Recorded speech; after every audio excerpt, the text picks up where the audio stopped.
গাছের গ্রোথ ঠিক থাকবে।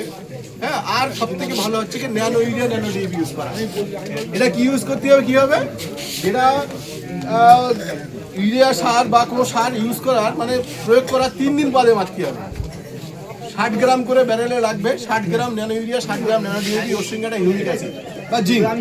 এটা ইউজ করলে কি হবে, সার কম লাগবে, ওই বারবার নাইট্রোজেন সার দিতে হবে না, এটাই যথেষ্ট হয়ে যাবে।